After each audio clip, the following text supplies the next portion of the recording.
Hello guys, তো আজকে আমি সকাল থেকে ভিডিওটা স্টার্ট করলাম। সকাল বলতে এখন সকাল 10টা বাজে। তো এখন দেখো আমি আমার বেডটা ঠিকঠাক করছি। এখন মানে আমি আমার রুমটাকে ক্লিন করব, কারণ এত লেট হয়ে গেছে। কারণ কি, আমার ছেলে এখন ঘুমের থেকে উঠেছে, তাই এখন আমি আমার রুমটা ঠিকঠাক করছি। অল্প লেট করে উঠে রোজ দিনে, আর আমি চাই যে অল্প লেট করে উঠলে ভালোই। ততক্ষণ আমি মানে আমার বাইরের যত কিছু কাজ থাকে আমার সব কিছু শেষ হয়ে যায়। তারপরে এসে আমি ওকে উঠাই ঘুমের থেকে। আর ওর পাপাও দোকান চলে গেল। তো ওর পাপা যতক্ষণ মানে ওর সাথে ঘুমিয়ে থাকে, আমি ভাবি আমার অন্য কিছু কাজ সেরে এসে তারপরে ওকে উঠিয়ে তারপর ওকে আমি খাওয়া দাওয়া করাবো। কারণ ও উঠে যাওয়ার পর আর বাইরের কিছু কাজ করা যায় না, ওর সাথেই আমার থাকতে হয়। তাই সব কিছু কাজ বাইরের সব কিছু সেরে এসে আমি আমার রুমটাকে পরিষ্কার করছি। তো দেখো, ও আমার পিছনে পিছনে টুকটাক করছিল, এটা ওটা ধরছিল। এদিকে আমি ঠিকঠাক করছিলাম, এদিকে ও আবার সব কিছু মানে ধরাধরি করছিল। দেখো আমি কিভাবে ঠিকঠাক করছি আমার ছোটো মোটো রুমটাকে, আমি কিভাবে ক্লিন করে রাখি, তোমরা দেখবা।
তো এখন আমার সব কিছু কাজ শেষ আমার রুমের। আর দেখো, এখন আমি আমার মোনাকে খাওয়াচ্ছি।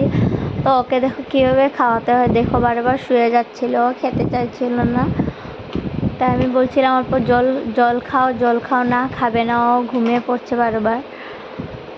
মানে এটা না খাওয়ার বাহানা।